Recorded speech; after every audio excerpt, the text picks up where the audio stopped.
likes for this videos. If we get more than 2,000 likes at this videos, we will upload more patriotic news. Brexit will London's still calling US bankers even as they prepare to flee. Nord Anglia International School Dublin is not even scheduled to open until September 2018, but its slots are already going fast thanks to some of the wealthiest foreigners in the region, American bankers. 3 US banks operating in London have contacted the school in Ireland about the prospect of enrolling their employees' children. One bank this month asked for 50 slots, which go for an average of €20,000, or $23,000. A pop, said project manager David Quigley. Britain's decision to leave the European Union has left American banks in London scrambling to implement contingency plans to relocate to the continent so they can continue to serve clients there. Trouble is, many bankers are reluctant to leave what has long been Europe's uncontested financial capital. While the Brexit negotiations between the UK and EU only began last month, the banks are initiating plans to move thousands of jobs out of London even as they simultaneously fight to preserve the status quo as much as possible in the city. On Thursday, an official with the Citi UK, a trade group representing US megabanks such as Citigroup, JP Morgan Chase, Morgan Stanley and Goldman Sachs, met with Prime Minister Theresa May to advocate for a business-friendly Brexit. Among the requests, a transition period that would give businesses more time to prepare. Bankers are increasingly anxious that Brexit will end badly and force them to carry out their costly relocation plans. "We are lobbying very hard for an orderly Brexit," said a London-based banker at an American firm. Some 500 US-based financial services firms operate in London. Switzerland is a distant second with 1/10 as many.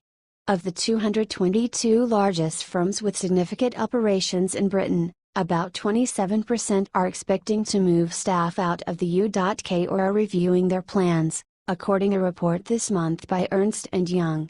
At least 22 investment banks have declared their intention to move some staff or operations, with Frankfurt and Dublin tied for first place, followed by Paris. JP Morgan CEO Jamie Dimon visited Dublin and Paris this month. The bank, the biggest in the US by assets, recently bought new offices on Dublin's River Liffey.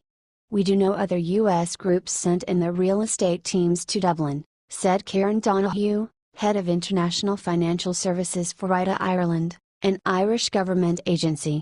It is not confined to JP Morgan. IDA's clients include Bank of New York Mellon, Citi, Morgan Stanley and BlackRock, he said. On Friday, Bank of America became the latest big U.S. bank to pick Dublin as the post-Brexit location for some of its employees. The company did not divulge the number of people who might be relocated there and said it will move some employees to other EU locations as well. But while U.S. businesses are listening to the European cities' sales pitches, most are more interested in staying in London, partly because moving staff is an expensive process. Aside from the relocation cost, however, some bankers grimace when they talk about the prospect of moving to Europe and rattle off complaints about the city's suitors. Dublin lacks good primary schools. Paris has stringent labor regulations and taxes.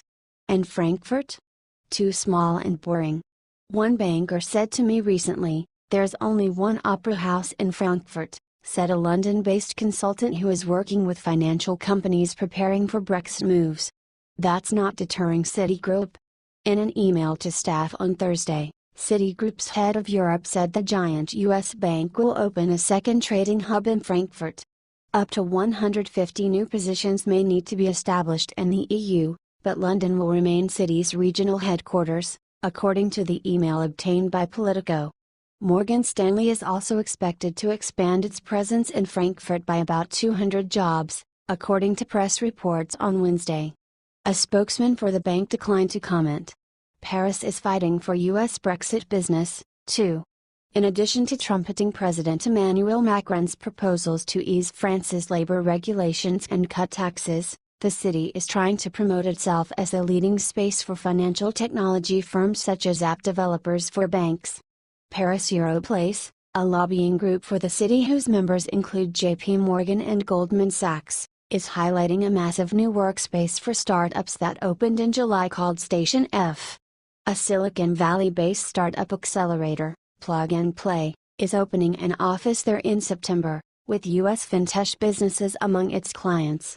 Charles LaBelle, an associate director of employer engagement at INSE, a Fontainebleau-based business school, said students have been asking financial companies about Brexit, but the answer is always business as usual. Recent INSE graduates have gone to work for Goldman Sachs, Morgan Stanley and other U.S. firms. And in what city do they most want to work? London is the draw, LaBelle said. What we hear from students when we survey them coming in, London is always one of the top 3 destinations where they want to land. Still, U.S. companies are assuming that London's reputation as a financial center will take a hit after Brexit.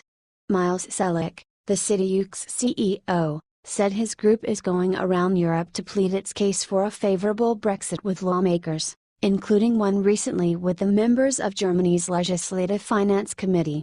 There is absolutely no sense of complacency, Selleck said.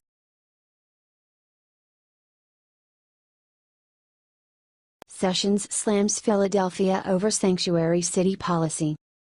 Attorney General Jeff Sessions escalated his crusade against sanctuary cities Friday by taking his message directly to one of America's largest cities with such a policy, Philadelphia. In a 20-minute speech delivered at the U.S. Attorney's office as protesters rallied outside, Sessions argued that efforts to shield undocumented immigrants from federal law enforcement put the public at risk and hamper the drive to combat violent gangs. Some jurisdictions in this country refuse to cooperate with the federal government when it comes to immigration authorities to turn over illegal aliens who commit crimes, even MS-13 members, Sessions said, referring to one menacing drug gang. These policies are often called sanctuary policies, but they are giving sanctuary not to law-abiding citizens of our communities, they are providing sanctuary to criminals. Sessions has railed against the policies for years, well before he became Attorney General in February. However, this is the first time in his new job he has ventured into such a jurisdiction to make his case against the measures, which generally instruct police not to inquire about immigration status and not to notify the federal government when a foreigner is being released from jail or prison. It saddens me to say one of these jurisdictions is Philadelphia. This is especially sad for the residents of Philadelphia who have been victimized as a result of these policies, the Attorney General said somberly. Sessions, an unapologetic cheerleader for law enforcement, asserted that the policies lack the support of police and are driven by politicians. Local police I know totally are supportive and want to work together on so many of these issues, and I know you want to help. The problem are the policies that tie your hands and that makes all citizens, especially the police on the streets, less safe, the Attorney General said. I urge the city of Philadelphia and every sanctuary city to reconsider the harm they are doing to their residents. Sessions pointed to several murders and shootings he said were linked to the policy, but Philadelphia Mayor Jim Kenney said there was no sign it was driving up crime in the city. The very same year that he reinstated Philadelphia's so-called sanctuary policy, the city experienced its lowest rate of crime in 40 years. The Trump administration is threatening to reverse that progress. If victims and witnesses of crimes don't report those crimes to the police because they fear deportation, that allows the real bad guys to stay on the streets, Kenney said in a statement. Blaming an entire group of people for our country's problems and violating their right to due process isn't constitutional and it isn't American. Philadelphia treats immigrants as we would any other resident under a criminal justice system, the mayor added. A spokeswoman for Kenney said the mayor was not invited to Sessions' speech. During his address, Sessions said making changes to the policies were especially important because they are impeding the fight against the MS-13 gang. This department is especially focused on eradicating the threat posed by MS-13. Their motto is to kill, rape, control, and that is what they do every day, the Attorney General said. We have a motto, too, and our motto is that justice for criminals and justice for victims and consequences for criminals. We're going to need the cooperation of local law enforcement officers. Sessions' latest salvo against sanctuary cities policies came one day after a federal judge in San Francisco turned down the Trump administration's request to lift an injunction against an executive order President Donald Trump issued aimed at limiting federal funding for cities and countries with sanctuary policies.